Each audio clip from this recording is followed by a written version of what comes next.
myself again. But it's the only way you're ever gonna learn. You look back and it's all in the past. I'm dwelling on the thoughts I cannot say to you. If I don't say the words, then maybe it's not true. It feels alright. Welcome along to Steve Wraith's Eddie Howe press conference review.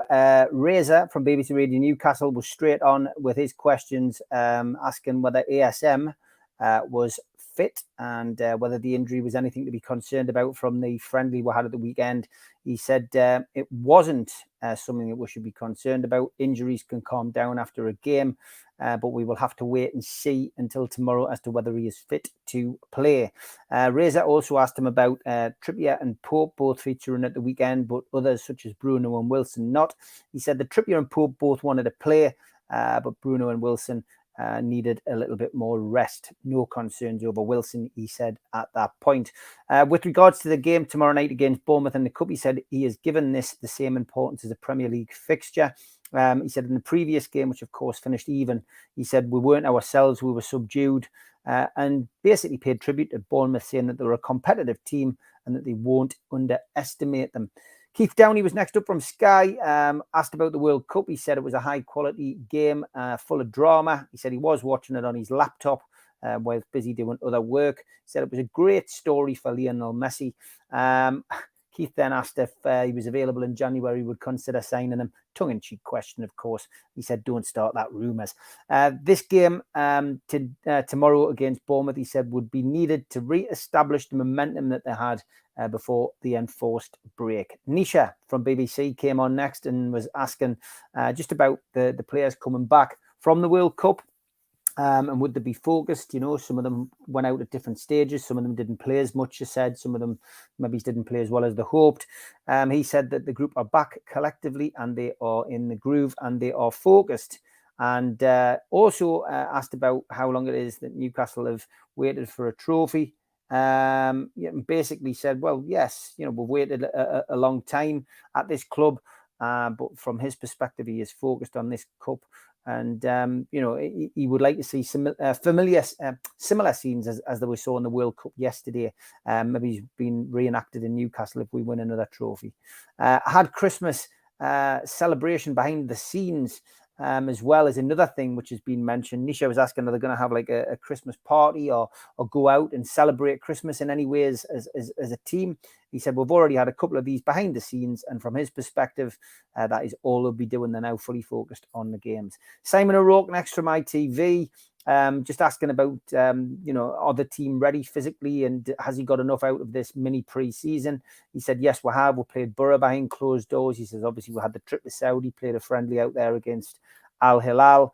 And then obviously we played the friendly at home against Rio Vallecano. And he said, we've also had 2 behind closed doors games, which is what the rumours have been flying around that we had them. And that's been now confirmed. He says, physically, we are ready. He said, but having a break at this part of the season is weird. And, you know, we've adapted to it. We just got to hope that it hasn't affected us in any way. I couldn't catch this guy's name. I think it was Damien. He was asked about, you know, is he happy now that Gareth Southgate's confirmed that he's staying on? He said, well, the only time any talk about England affects me is when I'm in front of you lot. And, you know, yes, I'm pleased that Gareth Southgate has agreed to stay on because it stops me fielding those questions. Luke Edwards was in the room, asked about Bruno and how he was. He said he's fine and he's focused. Just the one question from Luke. Craig Hope was next up. He was basically, you know, saying, you know, will he be making any, you know, potential signings from the World Cup?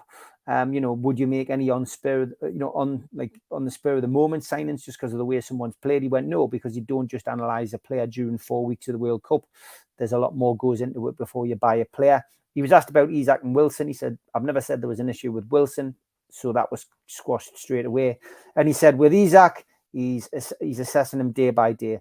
He was also asked if they would consider a bid for Enzo Fernandez, because Alan Shearer had said that Newcastle should be looking at him. He said he was watching the other side and apologised to Alan. A journalist called Ian asked about this cup and do you put the best efforts in for this cup? He said we always put the best effort in for all cups. And he says we're desperate to progress in this cup competition with the strongest team. I think it was Ian Murter from the Daily Star. I didn't catch the name of the next journalist. Asked what team he would be putting out tomorrow. He just says, wait and see who's fit, and wait and see and wait until tomorrow. Jordan Cronin was next. Asking about Karius, would he be playing tomorrow? He said, well, he's got as much chance of playing as the other keepers. Are we any further forward on a contract? He said, no, not yet. Again, another unknown journalist asking about the training facilities and are they improving? He went, yep, every day. And we've now got a new Eaton area to sit in. Kieran was next up, I think, from the Chronicle, just asking in general about winning something. He said it'd be nice to win something as quick as possible. Want to try and show Newcastle performance straight away tomorrow as well, get back in the groove. And he was asked about the supporters, and he went, look, there's been an incredible response from the supporters. The game's been sold out for 3 weeks, 34,000 at the friendly. Chelsea was great, he said, but it's a two-way street. We have to perform for them to react like that. And last but by no means least, Lee Ryder, just asking about this competition and has he looked at the history. He said, look, we're aware of the history. It's a powerful motivation, but we don't over-egg it. The players are aware too, but we don't dwell on the issue. That's it for me for the Eddie Howe press conference podcast. I'll be back at 6 o'clock with NUFC Matters Fans Forum. If you want to jump on then, please do.